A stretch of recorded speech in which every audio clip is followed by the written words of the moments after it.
शायद तोहरा ई पता नइखे, शायद तोहरा ई पता नइखे का कसूर भइल बा अखिया से। शायद तोहरा ई पता नइखे का कसूर भइल बा अखिया से। शायद तोहरा ई पता नइखे का कसूर भइल बा अखिया से। दिन रात कटे ना अब निंदिया बड़ी दूर भइल बा अखिया से। शायद तोहरा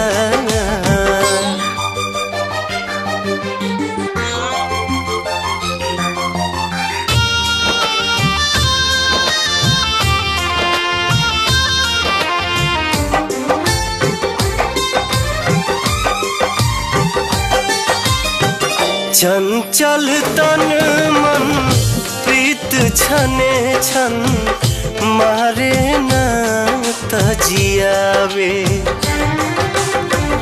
सातो सुर के छोड़ ही मनमा एक ही सुर में गावे।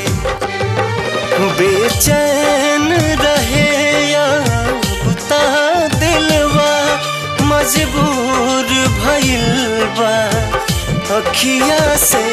शायद तोहरा ई पता नइखे का कसूर भइल बा अखिया से।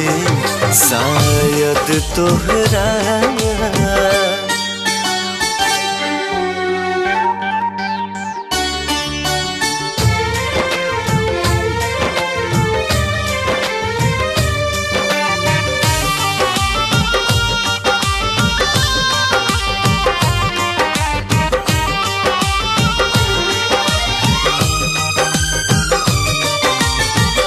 कातिल नैना छिनलस चैना ऐसन बनल शिकारी।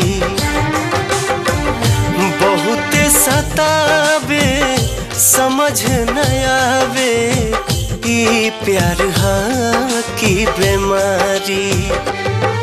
चाहे जे होखे कुछ त नया जरूर भइल बा अखिया से। शायद तोहरा ई पता नइखे का कसूर भइल बा अखिया से।